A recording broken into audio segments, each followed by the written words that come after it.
ಇಡೀ ಪ್ರಪಂಚದ ಗಮನವನ್ನ ತನ್ನತ್ತ ಸೆಳೆಯುತ್ತಿರೋದು ಉತ್ತರ ಪ್ರದೇಶದ ಅಯೋಧ್ಯೆ, ಮತ್ತೊಂದೆಡೆ ಅರಮನೆ ನಗರಿ ಮೈಸೂರು. ಅರಮನೆ ನಗರಿ ಮೈಸೂರಿಗೆ ಡಬಲ್ ಧಮಾಕ ಅಂತ ಹೇಳಿದ್ರೆ ತಪ್ಪಾಗ್ಲಿಕ್ಕಿಲ್ಲ. ಕಾರಣ ಎರಡು ಅಂಶಗಳಿಗೆ ಅರಮನೆ ನಗರಿ ಮೈಸೂರನ್ನ ಎಲ್ಲರೂ ಕೂಡ ನೆನೆಯುತ್ತಿದ್ದಾರೆ. ಅದರಲ್ಲಿ ಪ್ರಮುಖವಾಗಿ ಮೊದಲನೆಯದು ಶ್ರೀರಾಮ್ಲಲ್ಲಾ ಮೂರ್ತಿಯನ್ನ ಕೆತ್ತಿದ್ದಂತಹ ಶಿಲ್ಪಿ ಅರುಣ್ ಯೋಗಿರಾಜ್ ಅವರನ್ನ ನೆನೆದು, ಮತ್ತೊಂದು ಆ ಒಂದು ಶಿಲ್ಪಿ ಅರಳಿರೋದು ಮೈಸೂರಿನ ಗುಜ್ಜೇಗೌಡನಪುರ ಹಾಗೂ ಆರೋಹಳ್ಳಿ ಗ್ರಾಮದಲ್ಲಿ ಸಿಕ್ಕ ಕೃಷ್ಣಶಿಲೆಯದ್ದು. ಹೀಗಾಗಿ ಈ ಎರಡು ಅಂಶಗಳನ್ನ ಗಮನದಲ್ಲಿ ಇಟ್ಕೊಂಡು ಇಡೀ ಪ್ರಪಂಚ ಮೈಸೂರನ್ನ ನೆನೆತಿದೆ. ಇನ್ನು ಈ ವಿಚಾರಕ್ಕೆ ಸಂಬಂಧಪಟ್ಟಂತೆ ಮಾತಾಡ್ಲಿಕ್ಕೆ ಶಿಲ್ಪಿ ಅರುಣ್ ಯೋಗಿರಾಜ್ ಅವರ ತಾಯಿ ಹಾಗೂ ಧರ್ಮಪತ್ನಿ ಇಬ್ರು ನನ್ನ ಜೊತೆ ಇದ್ದಾರೆ. ನಾನು ಅವ್ರನ್ನ ಮಾತಾಡಿಸ್ತಾ ಹೋಗ್ತೀನಿ. ಮೊದಲಿಗೆ ಅವ್ರ ತಾಯಿಯವ್ರನ್ನ ಮಾತಾಡಿಸ್ತಾ ಹೋಗ್ತೀನಿ.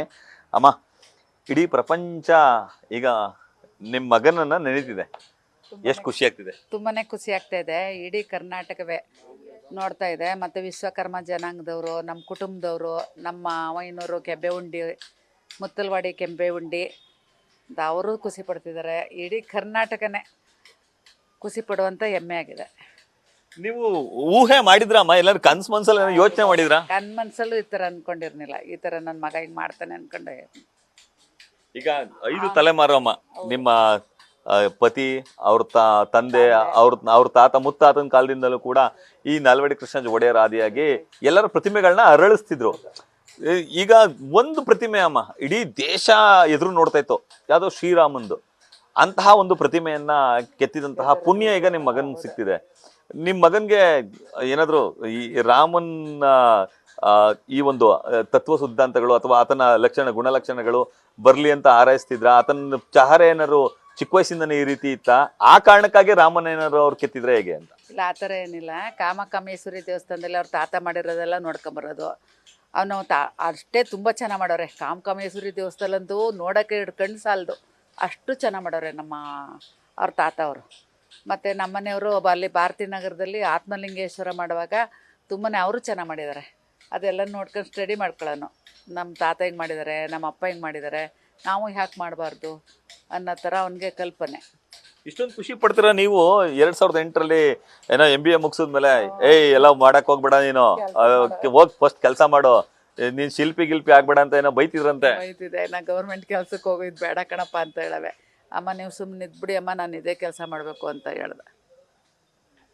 ಅದೇ ಮಗನ ಬಗ್ಗೆ ಯಾಕೆ ಅಷ್ಟೊಂದು ಒಲವಿತ್ತು ಆ ಥರದಲ್ಲಿ ಅಂತ, ಈ ಶಿಲ್ಪಿ ಬೇಡ ಅಂತ?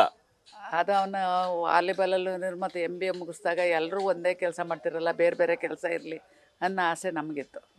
ದೇವರು ಈ ಥರ ನಿಜವಾಗ್ಲೂ ಕನಸಲ್ಲೂ ಅಂದ್ಕೊಂಡಿರ್ನಿಲ್ಲ ನಾವು ಈ ಥರ ಹಿಂಗೆ ಮಾಡ್ತಾನೆ, ಹಿಂಗೆ ಆಗ್ತಾನೆ ಅಂತಲೂ ಗೊತ್ತಿರಲಿಲ್ಲ. ಅಂದ್ರೆ ಬೇರೆ ಬೇರೆ ಮಕ್ಳುಗಳೆಲ್ಲ ಸೂಟು ಬುಟ್ ಹಾಕೋ ಹೋಗ್ಬೇಕಾದ್ರೆ ನನ್ನ ಮಗನ ಹಾಕೋ ಹೋಗ್ಲಿ ಅನ್ನೋ ಆಸೆ ಇರುತ್ತೆ ಒಬ್ಬ ತಾಯಿಗೆ.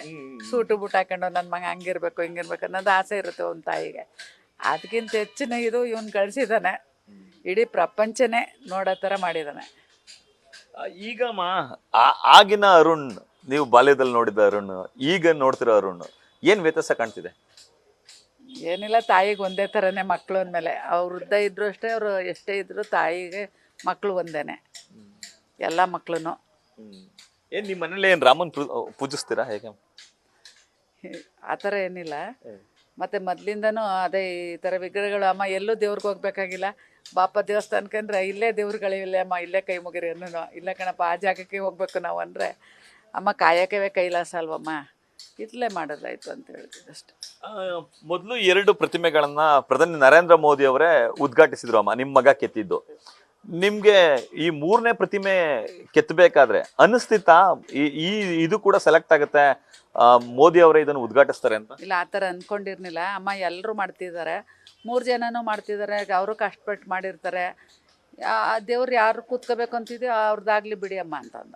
ಈ ಥರ ಅವನು ನಂದೇ ಕೂರ್ಬೇಕು ಅನ್ನೋ ಭಾವನೆ ಅವನಿಗಿರಲಿಲ್ಲ. ಈಗ ರಾಮನ ಮೂರ್ತಿಯನ್ನ ಕೆತ್ತಬೇಕಾದ್ರೆ ನಿಮ್ಗೇನಾದ್ರು ಹೇಳ್ತಿದ್ರಮ್ಮ, ಅಮ್ಮ ಈ ರೀತಿ ಬರ್ತಿದೆ, ಈ ತರ ಇದೆ ಅದು ಅಂತ ಹೇಳಿ? ಇಲ್ಲ, ಆ ಥರ ಏನು ಅಂತಿರ್ನಿಲ್ಲ. ಅವನೇ ಎಲ್ಲ ಅವ್ನಿಗೇನೇನು ಬೇಕು ಸೆಲೆಕ್ಟ್ ಮಾಡ್ಕೊಂಡು ಅವನ ಕಲ್ಪನೆಲ್ಲ ಅವನೇ ಮಾಡಿದ್ದಾನೆ. ಫೋಟೋ ತೋರಿಸಿದ್ರಂತೆಲ್ಲ, ಫೋಟೋ ನೋಡಿದ್ರಲ್ಲ, ಹೇಗೆ ಅನಿಸ್ತಿತ್ತು ಅದು? ಇಲ್ಲ, ಸ್ವಲ್ಪನೇ ನಾನು ಅಷ್ಟು ಗಮನ ಪಡಲಿಲ್ಲ. ಯಾರಿಗೋ ತೋರಿಸ್ತಿದ್ದು, ನಾನೊಂದು ಸ್ವಲ್ಪ ನೋಡಿದೆ, ನಮ್ಮಮ್ಮ ಇದು ಮಾಡಿದ್ದೆ. ಈಗ ಜನವರಿ 22ಕ್ಕೆ ಅಮ್ಮ ಪ್ರಾಣ ಪ್ರತಿಷ್ಠಾಪನೆ ಆಗ್ತಿದೆ, ನೀವೇನು ಹೋಗ್ಬೇಕು ಅಂತ ಆಸೆನಾ? ಇಲ್ಲ, ನಮ್ಮ ರಾಮನೇ ಅಲ್ಲಿದ್ದಾನಲ್ಲ, ಎಲ್ಲ ಮುಗಿದ್ಮೇಲೆ ಹೋಗೋಣ. ರಸ್ಸಿ ಇರುತ್ತೆ ತುಂಬಾನೇ. ಆಮೇಲೆ ಹೋದ್ರಾಯ್ತು. ಅಮ್ಮ, ಇಡೀ ಪ್ರಪಂಚ ಎದುರು ನೋಡ್ತಿದೆ ನಿಮ್ಮ ಮಗನ ಈ ಕಾರ್ಯನ. ಈ ಸಂದರ್ಭಕ್ಕೆ ಏನ್ ಅನ್ಸುತ್ತೆ ಅಮ್ಮ? ತುಂಬಾನೇ ಖುಷಿ ಅನ್ನಿಸ್ತದೆ. ಇಡೀ ಪ್ರಪಂಚನೇ ಅವನಿಗೆ ಆಶೀರ್ವಾದ ಮಾಡಲಿ, ಆಯುಸ್ ಆರೋಗ್ಯ ಕೊಡಲಿ ಅಂತ ಹೇಳಕ್ಕೆ ಇಷ್ಟಪಡ್ತೀನಿ. ನ್ಯೂಸ್ ಫಸ್ಟ್ ನಿರ್ಭೀತಿಯಿಂದ ನಿಮ್ಮ ಪರವಾಗಿ.